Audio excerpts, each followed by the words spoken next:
चलिए भाई, आरसीसी के लेक्चर को थोड़ा और आगे बढ़ाते हैं और देखते हैं आगे आज हम लोग का लेक्चर में क्या क्या है और कैसे कैसे चीज़ों को पढ़ा जाएगा। लास्ट क्लास में हम लोगों ने देखा था इंट्रोडक्शन आरसीसी का, और इस इंट्रोडक्शन के उसमें देखा था हमने कि आरसीसी क्या होता है, उसमें रेनफोर्समेंट मटेरियल क्या क्या होता है, और क्यों स्टील एक अच्छा रेनफोर्सिंग मटेरियल है, मतलब स्टील एक सबसे बेहतर क्यों साबित हुआ बाकी रेनफोर्समेंट के मुकाबले में।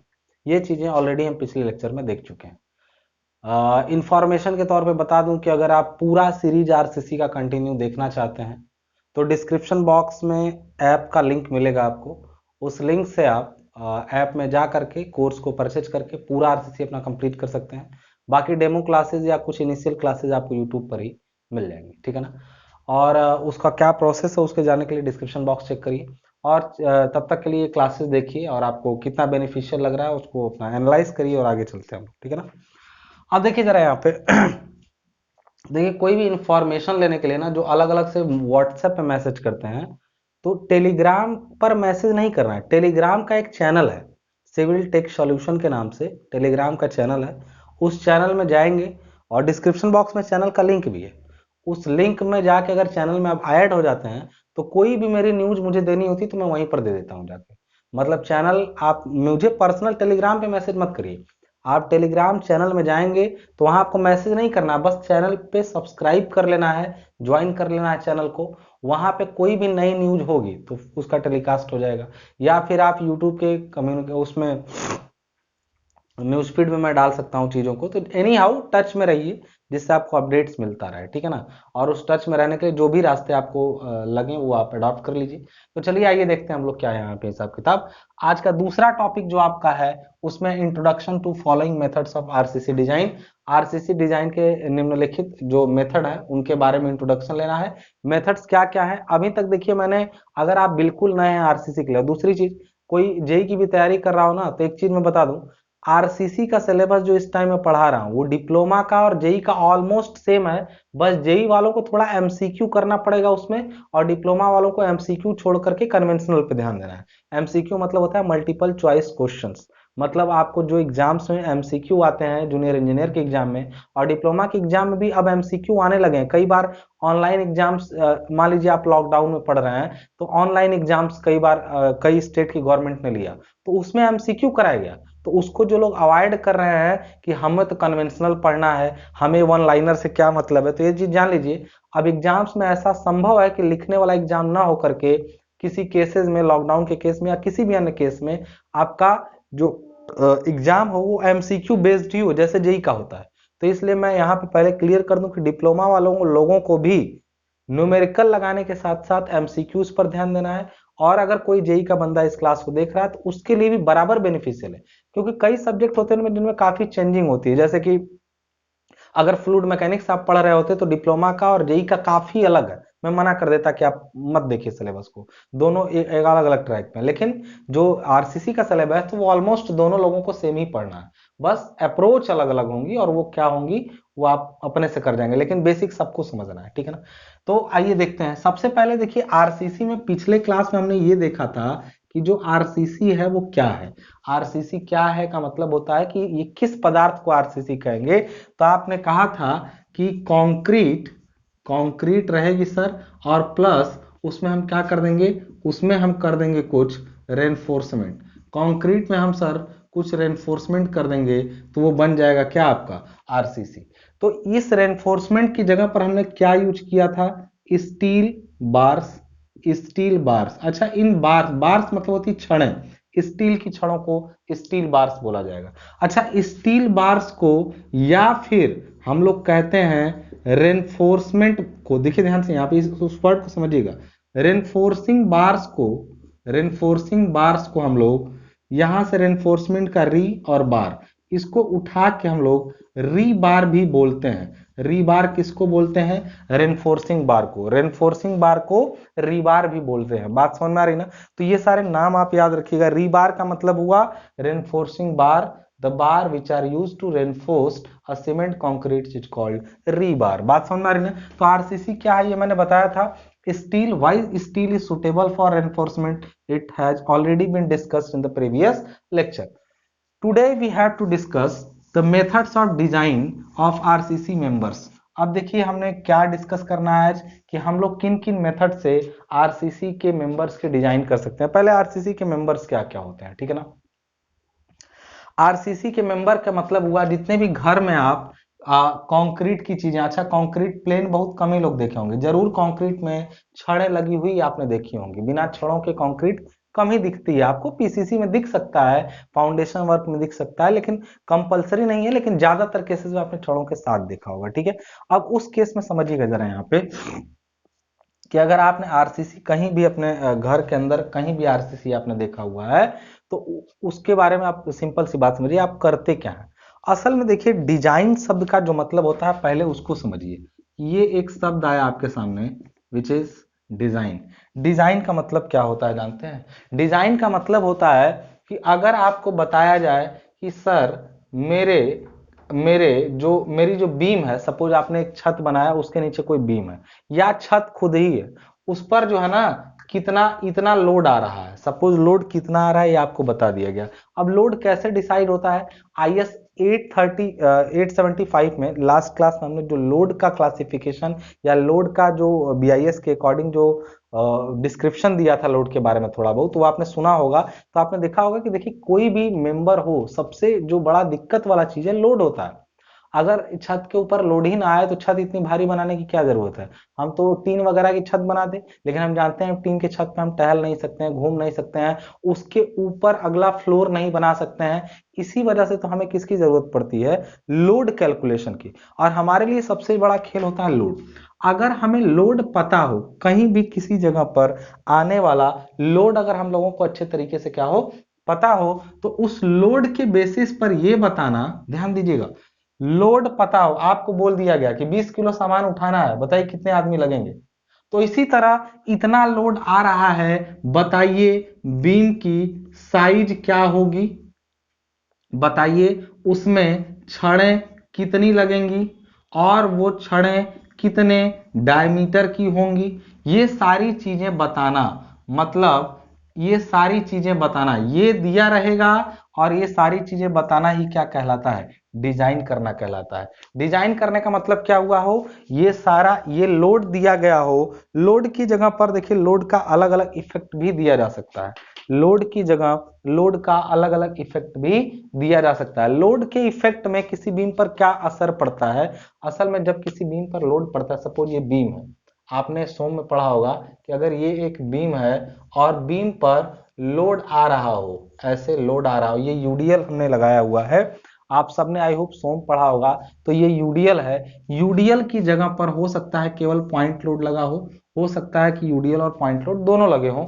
देखिए किसी भी बीम में या स्लैब में केवल पॉइंट लोड नहीं लगता है, क्योंकि उस बीम का खुद का भार, अरे बीम खुद भी कुछ लंबाई चौड़ाई मोटाई होगी कि नहीं, बीम की, बीम का खुद का भी तो कुछ साइज होगा।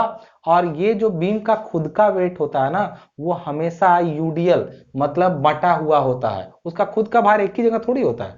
पूरी बीम का भार जो है पूरी लंबाई में क्या होता है? बटा होता है। बात समझ में आ रही है ना। उस केस में ये चीज जान लीजिए कि बीम पर यूडीएल आ सकता है, यूडीएल आ सकता है, उसके साथ साथ क्या आ सकता है? पॉइंट लोड आ सकता है, पॉइंट लोड आ सकता है। दोनों के केसेस में जब आते हैं तो इन दोनों लोड के इफेक्ट में बीम में क्या आता है बताइए? आया था, आपने देखा था इसमें इस टाइप से, इस टाइप से, इसमें अगर इसका आपने शियर फोर्स डायग्राम खींचेंगे ना तो इस टाइप से आएगा। इसका बेंडिंग मोमेंट डायग्राम जब खींचेंगे तो वो इस टाइप से आएगा। एक चीज अगर आपको ये याद नहीं है डायग्राम, तो आप सोम थोड़ा सा रिकॉल करिए कि यहाँ पर सबसे ज्यादा बेंडिंग मोमेंट आ रहा था, शियर फोर्स की वैल्यू सबसे ज्यादा किनारे पर आ रही थी। इसका मतलब यहाँ पे ध्यान से समझने योग्य बातें हैं कि अगर किसी बीम पर लोड लगेगा तो वो हर जगह पर कट जाने का प्रयास करती है। सबसे ज्यादा कटने का प्रयास किनारे पर होता है, और जबकि सबसे ज्यादा मुड़ने का प्रयास या सबसे ज्यादा मुड़ने की जो प्रवृत्ति या टेंडेंसी होती है वो बीच में होती है। आप ही सोचिए ना, आप किसी छड़ वगैरह को या बीम को लेकर के ऐसे मोड़िए तो टूटने का चांस सबसे ज्यादा कहां पे है? टूटने का चांस सबसे ज्यादा कहां पे है? बीच में या किनारों पर? तो आप कहेंगे सर बीच से टूटेगा, मतलब बांस वगैरह लेके ऐसे तोड़ दीजिए तो वो बीच में जो है ना ऐसे है तो ये ऐसे पटाख से टूटेगा, ये नहीं कि किनारे पर। और अगर इसी तरह रखा है तो मान लीजिए ऐसे टूट रहा है तो बीच से टूटेगा। लेकिन अगर कटना हुआ तो कहां से कटेगा? तो देखिए जहां पे ये सपोर्ट लगा है ना, सपोर्ट, सपोर्ट के फेस से ये ऊपर चला जाएगा, ये नीचे आ जाएगा, मतलब कटने का चांस यहाँ किनारे से बन रहा है और जो मुड़ के टूटने का चांस है वो सबसे ज्यादा बीच में बन रहा है। तो इससे पता चला कि जो मुड़ने का चांस है, यानी सबसे ज्यादा बेंडिंग मोमेंट ज्यादातर कहाँ आता है, बीच में आता है, और सबसे ज्यादा जो शियर फोर्स आता है वो सपोर्ट के पास आता है। शियर फोर्स सबसे ज्यादा कहाँ आता है, सपोर्ट के पास, और बेंडिंग मोमेंट सबसे ज्यादा बीच में आता है।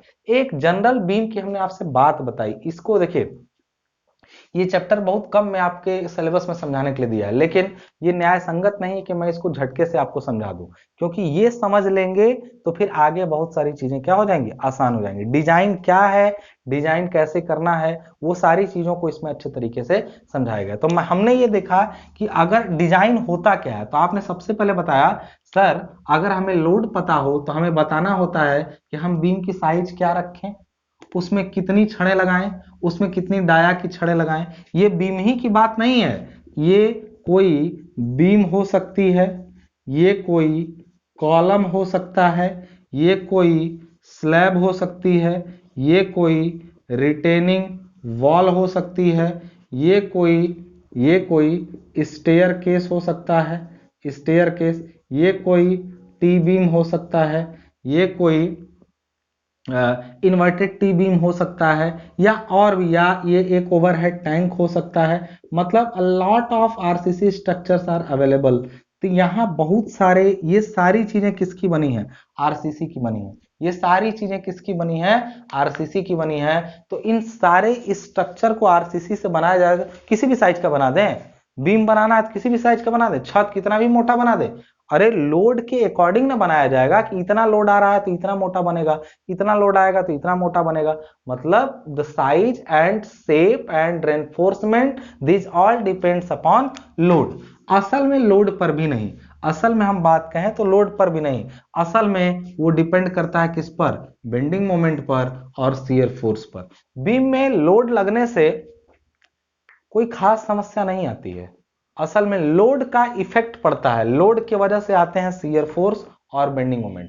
लोड की वजह से क्या आते हैं, शियर फोर्स और बेंडिंग मोमेंट, जिसमें बीम टूट जाने का या कट जाने का प्रयास करती है। तो उस केस में हम लोग लोड के लिए डिजाइन नहीं करते हैं, असल में हम लोड के लिए डिजाइन नहीं करते हैं, हम डिजाइन करते हैं बेंडिंग मोमेंट या शियर फोर्स के लिए। जस्ट लाइक एक सिंपल सा क्वेश्चन मैं आपको समझाऊं, जैसे मैंने बोला कि एक कॉलम है, एक कॉलम है, कॉलम ऐसे है इस टाइप से आपका, मान लीजिए ये और नीचे मैं ले जाता हूं इसको, ये खड़ा हुआ पूरा कॉलम है ऐसे, और कॉलम का जो पदार्थ है, ये जिस मटेरियल का ये कॉलम बना है, उसके अंदर एक गुण है कि वो 20 न्यूटन पर स्क्वायर एमएम का लोड ले सकता है। ये 20 न्यूटन पर स्क्वायर एमएम, मतलब एक स्क्वायर मिलीमीटर एरिया पर, अगर मैं इस कॉलम का एक स्क्वायर मिलीमीटर एरिया लूं, ये एरिया में अगर एक स्क्वायर मिलीमीटर का इसका लूं, तो इस पर 20 न्यूटन का लोड आसानी से ये झेल सकता है,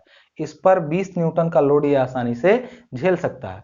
तो मैं पूछूं कि ये तो अच्छा, देखिए जो 20 न्यूटन झेल सकता है वो पदार्थ का गुण है, मतलब अगर लोहे का है तो वो एक स्क्वायर मिलीमीटर पर 20 न्यूटन झेला, अगर कंक्रीट का होता तो कम झेलता, लकड़ी का होता तो और कम झेलता। मतलब दिस 20 न्यूटन पर square millimetre depends upon the material and it is actually the property of material कि वो कितना झेलेगा। बात समझ में आ रही ना। तो यहां से हमको एक चीज समझ में आया कि पदार्थ पर डिपेंड करता है कि वो कितना लोड झेलेगा, लेकिन अब इसी पर हमको कहा जाए कि हमको 20 न्यूटन का, या सॉरी 20 किलो न्यूटन का लोड जो है वो झेलवाना है, मतलब जो हमें जो लोड देना है इस कॉलम पे वो 20 किलो न्यूटन का देना है। तो बताइए किस साइज का कॉलम बनाया जाए, किस साइज का कॉलम बनाया जाने का मतलब होता है, एक सेकेंड देखिए ध्यान से जरा, लेट मी, ओके अगर मैंने बोला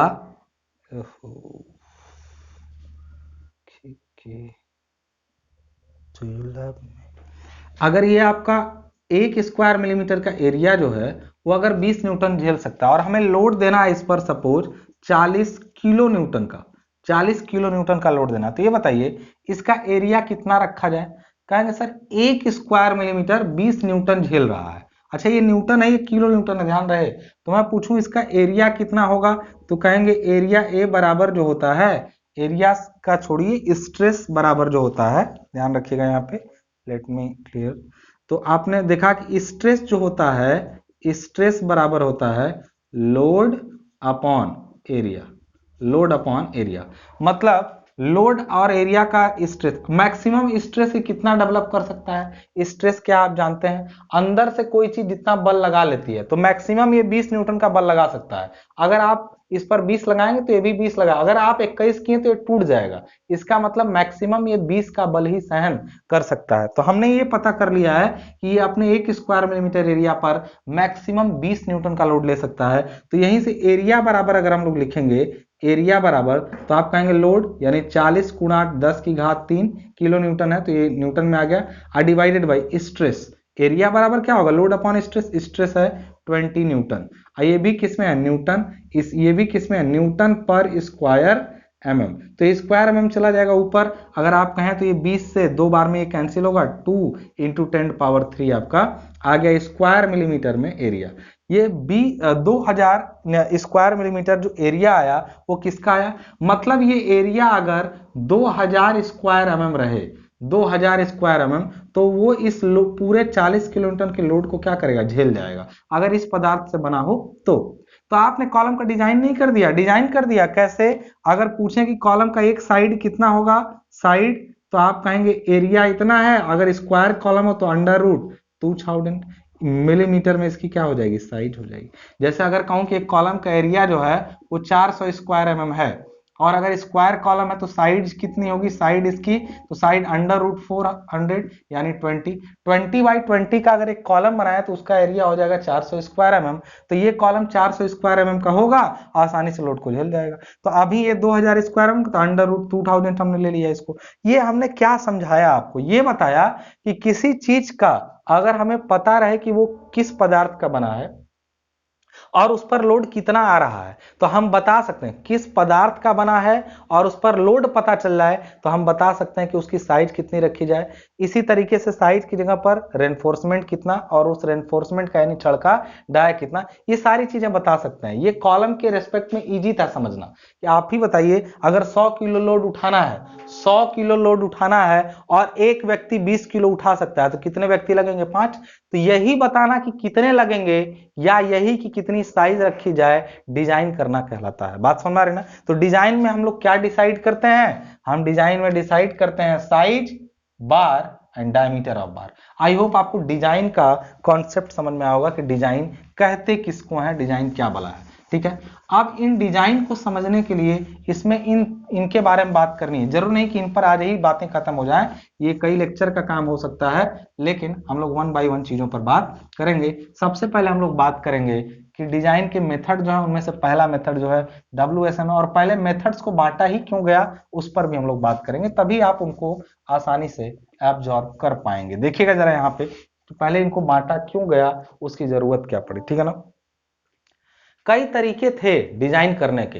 एक तरीका ये था कि आपको सिंपली, देखिए मैं एग्जांपल के तौर पे समझा रहा हूं, आपको बोला गया कि 100, चलिए 100 की जगह हम इसको कर लेते हैं, लेट मी रब दिस, इसको कर लेते हैं 120 किलो न्यूटन। ये लोड उठाने के लिए बोला गया, आपको ये लोड उठाने के लिए बोला गया कि आपको ये लोड उठाना है। आपके पास कुछ मजदूर थे, ध्यान समझिएगा इस छोटी सी कहानी को ताकि आप चीजों को समझ पाए। कुछ मजदूर थे आपके पास, और मजदूरों का क्षमता जो था, एक मजदूर का वो 60 किलो न्यूटन था। एक मजदूर की क्षमता वो 60 किलो न्यूटन उठा सकता था। आपने कहा अरे 60 किलो न्यूटन उठा सकता है, हालांकि इसको प्रैक्टिकल मत लीजिएगा, ये बहुत ज्यादा भार हुआ। तो मैंने एक एग्जाम्पल लिया कि एक मजदूर 60 क्या, इसको आप 40 करिए, ठीक है ना, 40 उठा सकता है। तो कहेंगे कितने मजदूर लगेंगे, तो 3 लगेंगे। मतलब आपने बताया कि 120 है, 40 उठा तो 3 ले सकते हैं, ठीक है ना। कैसे पता कि वो 40 उठा सकता है, 40 देखिए जो हुआ ना वो उसका हुआ, ध्यान समझिएगा। कोई मजदूर मैक्सिमम जो लोड उठा सकता था वो 40 उठा सकता था। इसी तरह कोई पदार्थ, अच्छा 40 से ज्यादा करने पर वो मजदूर फेल हो जाता या वो असफल हो जाता उस लोड को उठाने में। तो ये चीज जानिए, किसी को भी किसी पदार्थ के अंदर भी इसी तरह क्षमता होती है कि वो मैक्सिमम कितना उठा सकता है। बात समझ में आ रही है? असल में हम जब किसी बॉडी को या किसी पदार्थ को, जैसे ये बॉडी है, ठीक है ना, इस बॉडी को जब हम इधर से दोनों तरफ से सपोज दबाना या खींचना शुरू करते हैं तो ये खींचने का विरोध करती है। देखिए, किसी बॉडी को खींचेंगे, वो डिफॉर्म करने का प्रयास करेंगे उसको, तो वो अपने खिंचाव का विरोध करेगी। इस खिंचाव का जब विरोध होगा, लाइक आपने ऐसे खींचा, कहेगा ना हम नहीं जाएंगे, आप खींचा हम नहीं जाएंगे, तो इसका मतलब हुआ कि वो अपोजिट फोर्स लगा रहा है, और इस अपोजिट फोर्स को कहते हैं हम लोग internal resistive force. Internal resistive force. बात समझ में आ रही ना? मतलब जो अंदर से बॉडी फोर्स लगाती है अपने स्थिति में परिवर्तन के विरोध के लिए, जो बॉडी फोर्स लगाती है उस फोर्स को कहते हैं इंटरनल रेजिस्टिव फोर्स। और ये बॉडी, जैसे आपने इसको इस पर दबाया तो ये आपको बाहर की तरफ क्या करेगा, धक्का देगा, और बाहर की, क्योंकि आप इसको दबाएंगे तो ये अपनी स्थिति परिवर्तन के लिए बाहर धक्का देगा। ये जो अंदर से आ रहा है ना, वो इंटरनल रेजिस्टिव फोर्स है। सारे मॉलिक्यूल मिलके बाहर की तरफ, हम नहीं दबाएंगे, ये सब क्या कर रहा है, ये बाहर की तरफ। अगर आप इस एलिमेंट को दबाने का प्रयास करेंगे तो इस एलिमेंट से बाहर निकलने का प्रयास करेंगे। इसके प्रभाव में जो इंटरनल रेजिस्टिव फोर्स होता है, उसके प्रभाव में जनरेट होते हैं स्ट्रेस। स्ट्रेस क्या होता है, ध्यान रखिएगा, स्ट्रेस होता है इंटरनल रेजिस्टिव फोर्स अपॉन क्या होता है, area. Internal resistive force upon area को कहते हैं हम लोग स्ट्रेस। यहां पर ध्यान देने वाली बात और क्या है कि अगर किसी मटेरियल के अंदर स्ट्रेस की बात करें तो लिमिटेड है। एक मटेरियल को आप दबाएंगे, वो अंदर से, जैसे आप 4 दिए वो भी 4 देगा, आप 5, वो आप 10, आप 15, वो 20, अब 20 के बाद आप 21 लगाएंगे, वो 20 तक लगा ही सकता था, यानी वो अधिकतम 20 का लोड सहन कर सकता था। आप 21 लगाए, वो फेल हो गया। जो आप 21 बाहर से लगाए ना, वो प्रेशर था, वो स्ट्रेस नहीं था। वो क्या था, प्रेशर था, वो स्ट्रेस बिल्कुल भी नहीं था। इसलिए हमेशा ध्यान रखिएगा कि जो स्ट्रेस होता है वो मटेरियल की अपनी प्रॉपर्टी है, जबकि स्ट्रेस जो प्रेशर होता है वो बाहर से लगाए गए फोर्स के कारण होता है। तो ये मैं क्यों समझा रहा हूं, बता रहा हूं क्यों। क्योंकि एक बात जान लीजिए, कोई भी पदार्थ अगर जिस मैक्सिमम स्ट्रेस 20 सहन कर सका, मैक्सिमम 20 सहन कर सका, तो 20 जो है ना उसकी अल्टीमेट स्ट्रेस कहलाती है। अल्टीमेट स्ट्रेस कहलाता है 20, उसका अल्टीमेट स्ट्रेस कहलाता है। बात अल्टीमेट मतलब बस भाई इससे ज्यादा नहीं, इसी पर वो फेल हो गया। लेकिन किसी भी बॉडी को उसके अल्टीमेट स्ट्रेस तक पहुंचने नहीं देना चाहिए। इसलिए कॉन्सेप्ट आता है एक दूसरे टाइप के स्ट्रेस का, अल्टीमेट स्ट्रेस की जगह एक कॉन्सेप्ट आता है वर्किंग स्ट्रेस का। वर्किंग स्ट्रेस कहें या इसका दूसरा नाम जो है, इसके दूसरे नाम को हम लोग कहते हैं, ध्यान से इस सब नामों को समझिएगा, इसको कहते हैं परमिसिबल स्ट्रेस, या फिर इसको कहते हैं अलाउएबल स्ट्रेस। अलाउएबल स्ट्रेस, ये 3 नाम आई होप आपको समझ में आया होंगे। क्या क्या नाम हमने लिखा, वर्किंग स्ट्रेस या परमिसिबल स्ट्रेस या अलाउएबल स्ट्रेस। ये सारे स्ट्रेसेस क्या क्या हैं। अगर कि कोई बॉडी 20 के लोड पर अल्टीमेटली फेल हो जाती है और आप उसमें फैक्टर ऑफ सेफ्टी लगाते हैं 4 का, फैक्टर ऑफ सेफ्टी 4 मतलब वो 20 है तो उसमें आप 4 से डिवाइड करेंगे, आपने बोला 5, ये 5 क्या है, आप उसको 5 से ज्यादा लोड नहीं देंगे। कैसे, 4 से ही क्यों डिवाइड किए, ये 4 हो ये जरूरी नहीं है, हर पदार्थ के लिए फैक्टर ऑफ सेफ्टी की वैल्यू अलग अलग होती है। लेकिन अल्टीमेट स्ट्रेस में या यील्डिंग स्ट्रेस में सबका अल्टीमेट अलग है। कंक्रीट के लिए अल्टीमेट उसका क्रैकिंग स्ट्रेंथ होता है, जबकि स्टील के लिए अल्टीमेट उसका यील्ड स्ट्रेंथ होता है। अब ये दोनों क्या है, इनके बारे में पिछले वीडियो में मैं बता चुका हूं। अगर आप वीडियोस देख रहे हैं तो कृपया ध्यान से देखें, क्योंकि आरसीसी एक ऐसा सब्जेक्ट है जिसके शुरुआत के कुछ वीडियो छोड़ देने पर आपको आगे की कहानी समझ में नहीं आएगी। निश्चित रूप से नहीं, आप बीच से इसको नहीं पकड़ पाएंगे, आपको इसको शुरू से ही लेके चलना पड़ेगा। और बहुत ब्रॉड है, सबसे बड़ी बात है कि सबसे लंबा सिलेबस है। तो ध्यान समझने वाली बात है कि आप अगर 20 वो मैक्सिमम ले सकता था, आपने फैक्टर ऑफ सेफ्टी 4 से डिवाइड किया तो 5 आया। बोला असल में ये गया है कि सेफ्टी के लिए सुरक्षा गुणांक, फैक्टर ऑफ सेफ्टी मतलब, फैक्टर ऑफ सेफ्टी मतलब, फैक्टर ऑफ सेफ्टी का मतलब होता है सुरक्षा गुणांक।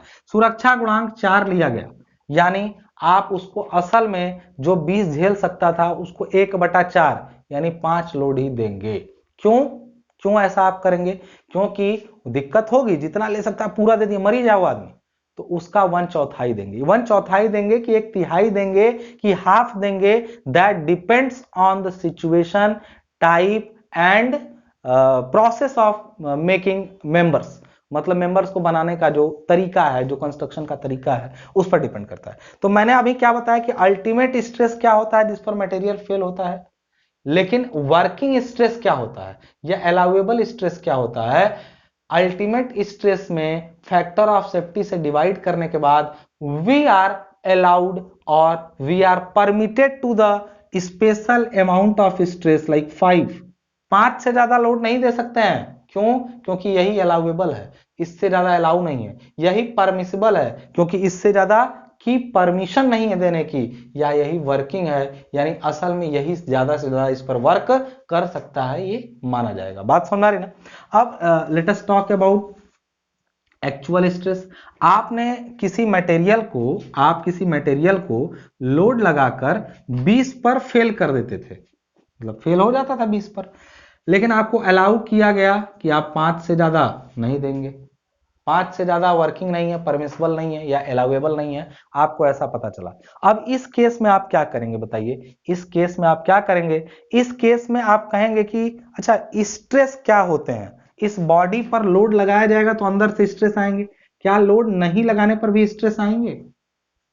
लोड नहीं लगाने पर भी स्ट्रेस आएंगे? तो आप कहेंगे नहीं, जब जैसे जैसे लोड लगता है ना, स्ट्रेस उसके साथ साथ कॉम्प्लीमेंट्री जनरेट होते जाते हैं। जैसे जैसे लोड लगता है स्ट्रेस उसके साथ साथ कॉम्प्लीमेंट्री, वो अपने आप नहीं, पता चला आप धक्का दिए तो वो भी धक्का दे रहा, आप नहीं दे रहे वो अपने आप दे रहा, ऐसा नहीं होगा। स्ट्रेस हमेशा कॉम्प्लीमेंट्री प्रॉपर्टी है, वो बाहर लगने वाले लोड या प्रेशर के साथ साथ जनरेट होती है। तो इससे क्या आप सीखें कि जब आप लोड बढ़ाएंगे तो पहले स्ट्रेस 1 होगा, और लोड बढ़ाएंगे 2 होगा, 3 होगा, 4 होगा, 5 होगा, फिर 6 हो जाएगा, फिर 7 हो जाएगा। कहेंगे अरे स्ट्रेस तो बढ़ता जा रहा है लोड लगाने पर। तो लोड के साथ साथ जो स्ट्रेस जनरेट होता है उसको कहते हैं एक्चुअल स्ट्रेस। क्या कहते हैं? Actual stress. ध्यान देने वाली क्या बात है? एक्चुअल स्ट्रेस कुछ भी हो सकता है किसी बॉडी में, उसका अल्टीमेट 20 है, तो एक्चुअल क्या होगा? अरे पहुंचेगा 20 तक, कुछ भी हो सकता है, वो 0 हो सकता है, वो 1 हो सकता है, वो 2। लोड लगेगा तो उसके साथ साथ स्ट्रेस बढ़ेगा। हाँ, ये ध्यान रहे कि एक्चुअल स्ट्रेस बढ़ते बढ़ते बढ़ते बढ़ते वर्किंग वाले को पार न कर जाए, अलाउएबल वाले को पार न कर जाए, परमिसिबल वाले को पार न कर जाए। क्यों? क्यों? क्योंकि we are not allowed to exceed that limit of stress, we are not permitted to exceed that limit of stress. मतलब स्ट्रेस की इस लिमिट को पार करने के लिए हम लोग अलाउ नहीं है, वी आर नॉट परमिटेड, हमें आज्ञा नहीं है। इसलिए इसको अनुमेय प्रतिबल भी कहते हैं, अनुगेय प्रतिबल भी कहते हैं हिंदी में। अनुगेय, अनुमेय, वर्किंग, परमिसिबल, अलाउएबल, सब क्या है? फैक्टर ऑफ सेफ्टी लगाने के बाद वाला स्ट्रेस। बात समझ में आई ना? अब बात करते हैं, अगर तीनों स्ट्रेस आपने समझ लिया है कि वर्किंग क्या है, अल्टीमेट क्या है और एक्चुअल क्या है, एक्चुअल वाला बढ़ते बढ़ते बढ़ते बढ़ते वर्किंग को क्रॉस कर जाएगा तो वी आर नॉट परमिटेड ना। वर्किंग को क्रॉस करेगा तो मटेरियल टूट जाएगा? नहीं, जरूरी नहीं है, वो वर्किंग की लिमिट को पार कर गया है। मतलब एक मजदूर 50 किलो उठा सकता था, लेकिन अलाउ नहीं है कि आप उसको 20 से ज्यादा दें, तो क्या 21 पर वो फेल कर जाएगा? लेकिन फेल भले ना करे, लेकिन आपने नियमों को तोड़ा, जो हम अलाउ नहीं थे वो आपने किया। क्यों? क्योंकि हम जानते हैं ऐसा फैक्टर ऑफ सेफ्टी क्यों रखा गया, क्योंकि वैसे में नुकसान क्या क्या उस पर बात करते हैं। अभी हम लोग बात करेंगे उस पर कि क्यों ऐसा रखा गया फैक्टर ऑफ सेफ्टी इतना ज्यादा, तो इस पर बात करेंगे। देखिए पहला जो मेथड बनाया गया उसमें बोला गया, देखिए सुरक्षा जरूरी है। एक मजदूर जो 50 उठा सकता है, क्या वो बार बार 50 उठा सकता है? आप मैक्सिमम, अभी मैं आपसे कहूं कि आप कितना लोड उठा सकते हैं, कई लोग सर हम 60 केजी, हम तो 70 केजी। हम कहा ठीक है 70 केजी उठा लो और उठाए रखो। हम तो कह रहे हैं डंबल मारो तुम 70 केजी का लेकर के। कहेंगे कुछ लोग अच्छा यहाँ 10 केजी से डंबल 10 बार नहीं मारा पाएगा, आप 70 केजी। भाई किसी चीज को उठाना और उठाए रखना अंत तक दोनों में बहुत अंतर है। तो क्या स्ट्रक्चर अभी के लिए बना है केवल? वो हमेशा उसी लोड को उठाए रखेगा। इसलिए हमेशा फैक्टर ऑफ सेफ्टी से लोड को काफी कम। क्यों? डंबल 5 केजी का लगा के अगर आपको मारना रहे 50 बार ना, हालत खराब हो जाएगी। क्यों खराब हो जाएगी? क्योंकि वो लोड सस्टेन करना है आपको, थोड़ी देर के लिए नहीं उठाना है, उठाए रखना है। और स्ट्रक्चर क्या होता है? उठाए रखता है। इसलिए हमेशा फैक्टर ऑफ सेफ्टी की जरूरत होती है, किसी में कम किसी में ज्यादा, किसी में कम और किसी में ज्यादा। और कंक्रीट वगैरह जो है उसको क्या है, आप कहेंगे सर कंक्रीट की स्ट्रेंथ 20 है, M20 ग्रेड की कंक्रीट है। कैसे पता चला? सर हम क्यूब टेस्ट किए थे, लैब में गए थे, कंक्रीट को 15 सेंटीमीटर के क्यूब में भर के बढ़िया से कूटे थे, उसके बाद 28 दिन तक नाद में डुबाए रखे, तराई हुआ, उसके बाद तोड़े तो 20 न्यूटन का स्ट्रेंथ दिया। हम कह रहे बेवकूफ, साइट पर जो मजदूर बनाता है क्या उतने अच्छे से कूटता होगा? क्या उतने अच्छे से तराई करता होगा? तो जो घर मकान में ऊंचे ऊंचे बिल्डिंगें बन रही हैं उतना ध्यान से वो बनती होंगी? लैब में किया गया टेस्ट बिल्कुल सही सही साइट पर रिजल्ट दे, ये बिल्कुल भी जरूरी नहीं है। हमेशा लापरवाही होती है साइट पर हमेशा लापरवाही होती है। इसलिए हमें फैक्टर ऑफ सेफ्टी की जरूरत होती है। हम जानते हैं कि जो लैब में स्ट्रेंथ 20 दिया है वो साइट पर कभी भी 20 नहीं दे पाएगा, और उसके बहुत सारे कारण हैं। उसके कारण अनुकूल परिस्थितियां, सस्टेनेबल लोड, और भी बहुत सारे कारण जैसे टेम्परेचर है, वेदरिंग एक्शन है, बहुत सारे ऐसी चीजें हैं जिनसे हमें डरते हैं कि उतना लोड तक वो झेल नहीं पाएगा जितना लैब में झेल लिया। तो इस वजह से हम हमेशा फैक्टर ऑफ सेफ्टी लगाते हैं, ठीक है ना। तो फैक्टर ऑफ सेफ्टी क्या किया, हमने बोला कि एक एक 120 किलोन्यूटन का लोड लगाना था और एक मजदूर था वो 40 किलोन्यूटन उठा सकता था। कितने मजदूर लगे? 3। आपको बहुत अच्छा लगा, लेकिन क्या वो 40 उठा सकता था? 40 देना सही है? नहीं। कहेंगे सर फैक्टर ऑफ सेफ्टी लगाइए, कम से कम 4 का लगाइए। 4 का जब फैक्टर ऑफ सेफ्टी यूज किए तो आपको पता चला कि अरे 40 उठा सकता था, फैक्टर ऑफ सेफ्टी 4 लगाए, अब तो ये 10 है, उठा पाएगा। सर कोई बात नहीं बेटा, अब मजदूर कितने लगेंगे? 12। अब मजदूर कितने लगेंगे? 12। तो ऐसा तरीका ध्यान रखिएगा, ऐसा एक तरीका था जिसको कहा गया वर्किंग स्ट्रेस मेथड। इसमें 120 किलोन्यूटन के लोड को उठाने के लिए जो स्ट्रेस, मतलब जो मजदूर या स्ट्रेस, हम मजदूर का एग्जांपल लें ताकि आसानी से समझ में आए। असल में बीम जितना क्षमता झेल सकती थी, लाइक अगर वो 40 झेल सकती है तो फैक्टर ऑफ सेफ्टी लगा के उसको 10 किया गया, या जो भी फैक्टर ऑफ सेफ्टी लगाया गया उसको कम करके उसका साइज देखिए, पहले केवल 3 की जरूरत थी, अब 12 की जरूरत पड़ने लगी, मतलब काफी ज्यादा मजदूरों की जरूरत पड़ने लगी।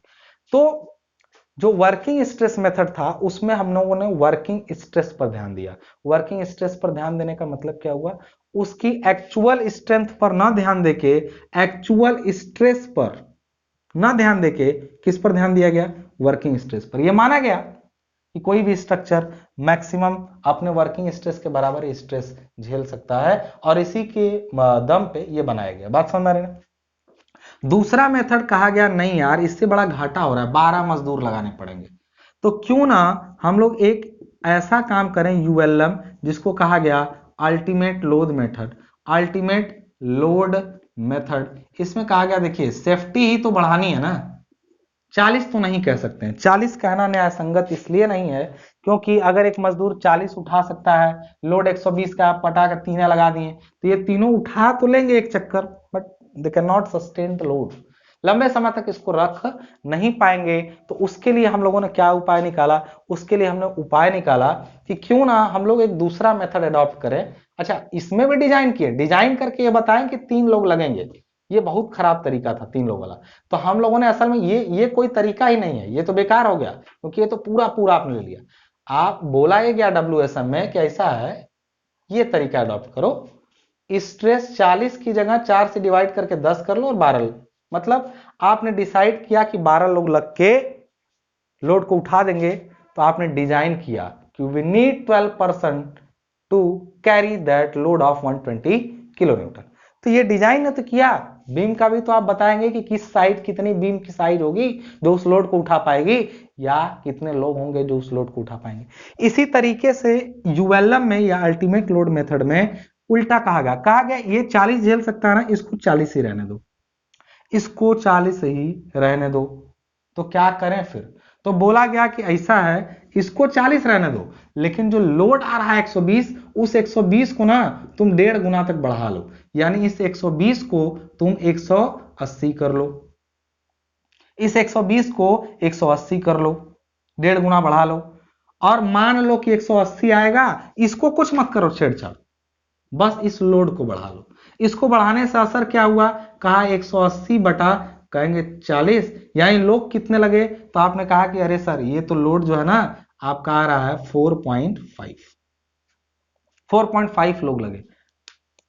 असल में 3 लोग चाहिए थे, सेफ्टी के लिए WSM में 12 लोग लग गए। लेकिन एक दूसरा तरीका जब अडॉप्ट किया गया जिसमें लोड को जरूरत से ज्यादा मान लिया गया, तब 4.5 लोगों की रिक्वायरमेंट हुई। तो आप कहेंगे यार उठा तो सर सेफ्टी भी तो इसमें भी तो है, लोग कहेंगे अरे सर आप जो 40 उठा सकता है उसको 40 मान लिए। तो हम कहेंगे देखो भले 40 भले मान लिए हैं, तो हम 4.5 लोग ना भेज रहे हैं, लोड तो 120 है, हमने लोड को ही बढ़ा के मान लिया। तो ऐसा मेथड जिसमें लोड को बढ़ा के माना गया, उस मेथड को कहा हमने अल्टीमेट लोड मेथड। उस मेथड को हमने क्या कहा, अल्टीमेट लोड मेथड। ऐसे ऐसे में देखिए काफी ज्यादा लोग लगे, इसमें जो है काफी कम लोग लगे, लोड ये भी उठाया, लोड ये भी उठाया। लेकिन ऐसे स्ट्रक्चर जो डिजाइन किए गए, ऐसे स्ट्रक्चर जो डिजाइन किए गए यूएलएम से, अल्टीमेट लोड मेथड से, वो स्ट्रक्चर जैसे आपको 12 मजदूर भेजेंगे तो उसी लोड को खेलते कूदते उठाया, डोली डंडा पाल की जय कनियल करते हुए लेके चले आए। लेकिन अगर आप इसी तरीके से इस 4.5 लोगों को भेजे, 4.5 लोग जैसा कुछ नहीं होता है, मैंने 5 आप मान लीजिए, आपने 5 को भेजा, तो 5 लोग उठा के तो उस लोड को लाए और फिर लंबे समय तक उसको ढोने में ढो भी लिए, बाद में किसी के कमर में दर्द होने लगा, किसी का स्लिप डिस्क हो गया, मतलब तमाम तरीके से दिक्कतें आने लगी उनमें। यानी ये वाले मेथड से लोड उठाया गया प्लस मजे से उठाया गया, काफी ज्यादा सेफ्टी बनी रही। लेकिन इस वाले मेथड में क्या हुआ, शुरुआत तो बड़ी अच्छी रही, लोड तो उठ गया, लेकिन और आपको लगा रहे 4.5 लोग मिलकर उठा दिए तो 12 लोग लगाए, लेकिन बाद में क्या हुआ, ऐसे स्ट्रक्चर सर्विसिबिलिटी में फेल हो गए। अब ये सर्विसिबिलिटी क्या है, जैसे बीम बनाया गया, अरे बहुत मोटा बीम बन रहा है, इसका स्ट्रेंथ तुम 40 की जगह 10 मान लिए हो, तो ये बीम काफी मोटी बना दिए हो, यूएलएम से डिजाइन करो पतला बनेगा, यूएलएम को आधार मानो पतला बनेगा पतला, लोड भी ले लेगा, बाद में समय बीतेगा धीरे धीरे क्रैक करेगा, लीकेज आएगी, पानी रिसने लगेगा। तो मतलब दोनों ही तरीके, इसमें ये बेटर था लेकिन इसमें बहुत ज्यादा लग रहा था, काफी मोटा मोटा स्ट्रक्चर बन रहा था, बड़ा बड़ा स्ट्रक्चर बन रहा था। इस मेथड में स्ट्रक्चर काफी पतले बने, काफी कम रिक्वायरमेंट हुई, खर्चा 12 मजदूरों को पैसा देने से 4.5 मजदूरों को पैसा दीजिए, तो ये खर्चा तो बचाया, बट इसमें प्रॉब्लम क्या थी, इनमें बाद में दिक्कत आने लगी, क्रैक्स आए, डिफ्लेक्शन आई, छत झुक गई, बीम झुक गया, डरा रहा था। यानी ये आपका कोलैप्स तो नहीं किया, क्योंकि 2 चीजें होती हैं, एक होता है कोलैप्सिबिलिटी की बात करते हैं हम लोग, कोलैप्सिबिलिटी की, और दूसरा बात करते हैं सर्विसिबिलिटी की। तो कोलैप्सिबिलिटी में तो दिक्कत नहीं आई, लेकिन सर्विसिबिलिटी में दिक्कत आने लगी। तो फिर हमने कहा कि ये मेथड बिल्कुल भी सही नहीं है, ये मेथड बिल्कुल भी सही नहीं है, तो क्यों ना कोई ऐसा बीच का रास्ता निकाला जाए। तो उसके लिए बनाया गया आपको LSM यानी limit state method. Limit state method, जब भी किसी स्ट्रक्चर को डिजाइन करना हुआ तो हमने जो फैक्टर ऑफ सेफ्टी कितना लिया था बताइए, 4। तो क्यों ना इसकी स्ट्रेंथ 40 थी, 4 से डिवाइड, 4 से मत करिए, 2 से करिए, 2 से करिए तो अभी कितना उठाएगा, 20 उठाएगा। कितने लोग लगेंगे, 120 था, ध्यान समझिएगा, यहाँ पे बातें बहुत खिलाड़ी वाली बात कर रहा हूं। 120 किया, देखिए इसकी 4 से डिवाइड करने पे 10 हुए थे, 120 बटा 10 करके लग गए थे 12 लोग। एक दूसरा वाला मेथड में 4.5 लोग लगे। अब तीसरा मेथड में कितने लोग लगते हैं वो देखिएगा। पहली बात कि फैक्टर ऑफ सेफ्टी को कम किया गया, 2 कर दिया गया। अगली बात 120 जो लोड था उसको 1.5 गुना बढ़ा लिया गया, यानी ये 180, यानी 180 ये हो गया, माना गया कि 180 लोड आएगा और एक लोग 20 उठाएंगे, यानी लगेंगे कितने, 9 लोग। कितना अजीब आंकड़ा था। एक में फैक्टर ऑफ सेफ्टी प्रयोग किया गया लेकिन लोड फैक्टर नहीं प्रयोग किया गया, दूसरे में फैक्टर ऑफ सेफ्टी नहीं प्रयोग किया गया था, याद करिए पीछे, लेकिन लोड फैक्टर यूज किया गया, तब ये आया। इस मेथड में, लिमिट स्टेट मेथड में, फैक्टर ऑफ सेफ्टी भी प्रयोग किया गया, लोड फैक्टर भी प्रयोग किया गया, और आंसर बीच का आ रहा है, ना तो 12 आ रहा है, ना तो 4.5 आ रहा है, 9 आ रहा है। मतलब ये ऐसे लोग थे जो बहुत ज्यादा भी नहीं हुए कि 12 हो गए, अब बहुत कम भी नहीं हुए कि उठ तो गया बाद में सर्विसिबिलिटी में फेल हो गए। मतलब वो मेथड जिसमें यूएलएम को सुधारा गया। यूएलएम में लोड फैक्टर तो था ही, लेकिन फैक्टर ऑफ सेफ्टी की जगह partial factor of safety use किए गए। Partial factor of safety, factor of safety use किए गए। पार्शियल फैक्टर ऑफ सेफ्टी का मतलब हुआ आंशिक सुरक्षा गुणांक। सुरक्षा गुणांक 4 था तो उसको 2 कर लिया जाए। मतलब ये सब एग्जांपल्स हैं, कितना किया गया, कितना था, वो सब बाद में बात करेंगे। अभी मैंने तीनों में आपको अंतर समझाया, तो आपको ये समझ में आया कि तीनों मेथड में अंतर क्या था।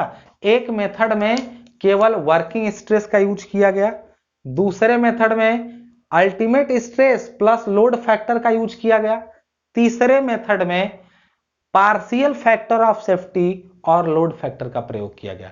सबसे ज्यादा सक्सेसफुल यही वाला हुआ, क्योंकि इसमें दोनों चीजों को इंक्लूड किया गया था।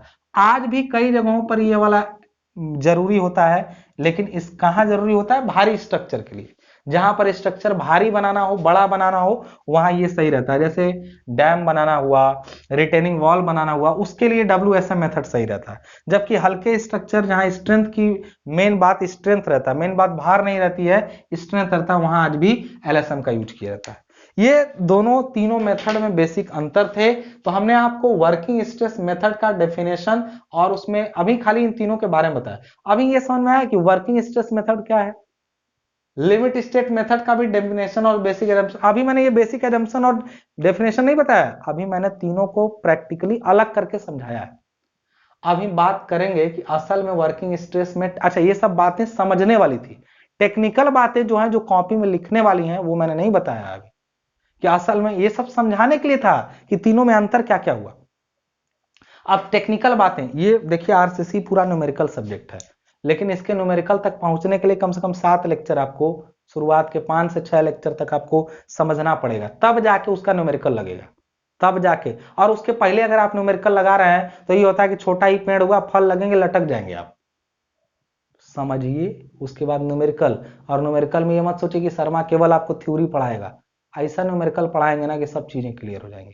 तो समझने वाला खेल था कि इन तीनों में बातें, फिर problems of singly, doubly and TV में analysis of working stress method, इस पर अभी मुद्दे पर बात करनी है। आज की वीडियो में मैं माफी चाहूंगा, बस आपको इतना ही समझा पाया कि असल में आरसीसी में बनाना क्या है, मेंबर्स बनाने हैं। उन मेंबर्स के लिए अलग अलग एजम्पशंस, अलग अलग थ्योरीज हैं, और उन थ्योरीज के बारे में हमने डिटेल्स आपको समझाया। अगर आपके जहन में ये बातें हल्की हल्की भी समझ में आ रही हैं, अगर आपको 50% भी समझ में आई ये चीजें, तो अगले 3-4 लेक्चर लग जाते हैं आरसीसी को अपने अंदर समाने में। तब तक के लिए मुझे इजाजत दीजिए, मिलते हैं नेक्स्ट वीडियो में। धन्यवाद।